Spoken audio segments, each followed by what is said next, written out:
Huwag mo akong kakagatin, ha? Up. Huwag mo po akong kakagatin. Kailangan na po kitang dalhin dun sa ano. Ben, huwag mo siya takahulan.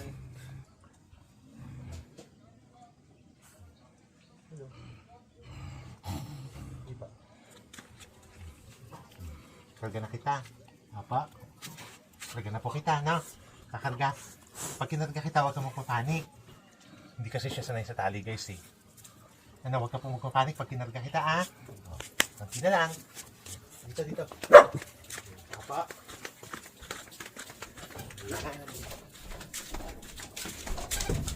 Di ba mahilig ka sa taas matulog?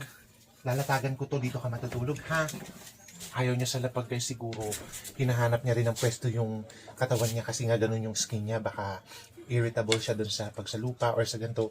Mas pinipili niya yung elevated. Kaya dito ko na lang siya. Ano. Dito. Ayan. Dito ka. Ayan. Sige, akit ka dyan. Ayan, sige, dyan ka mahihiga. Kaya mo? Sige po.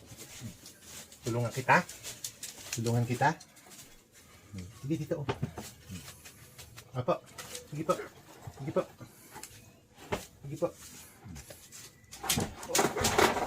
Ayan.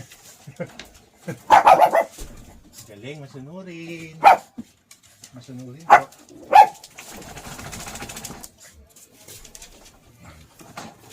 Ayan.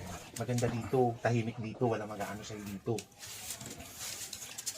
Guys, nabuhat ko na siya. Ibig sabihin, pwede ko na siyang paliguan bukas. Mukhang mabait na siya. Hindi na siya nagpapakita ng aggressiveness. Unlike yesterday na parang nakakatakot siyang hawakan. Pero ngayon, ibang-iba na. Nabusog ka ba sa pagkain kanina?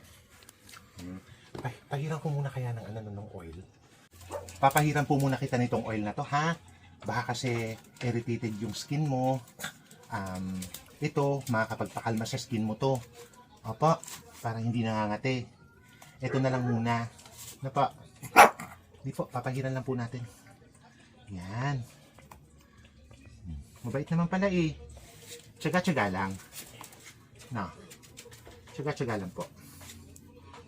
Yan. Para gumaling ka na. Excited na kami makita kung anong kulay ng balat mo. Ay, ng balat mo. Ng balahibo mo. Ito na lang muna mga pulang-pula. Ang lalagyan natin para bukas, pag mapaliguan kita, a-applyan na natin lahat. Opo. Baka kasi nangangat ito. Ito, magpapakalma sa skin mo to.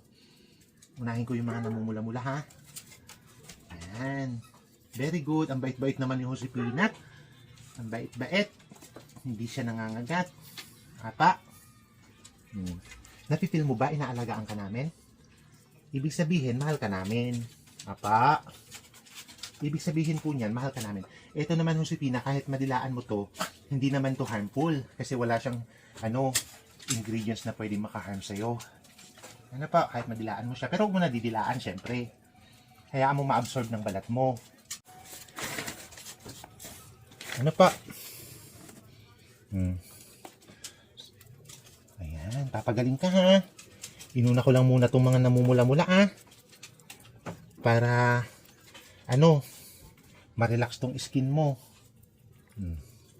Tapos yung mga food dito, more on healthy foods muna tayo. Wala munang ha? Yung mga chicken, yung mga nakasanayan mo, iiwasan muna natin yon habang nag-recover ka pa. Apa? Di pala, bibigyan kita ng pagkain mamaya. Ano pa? Ayan.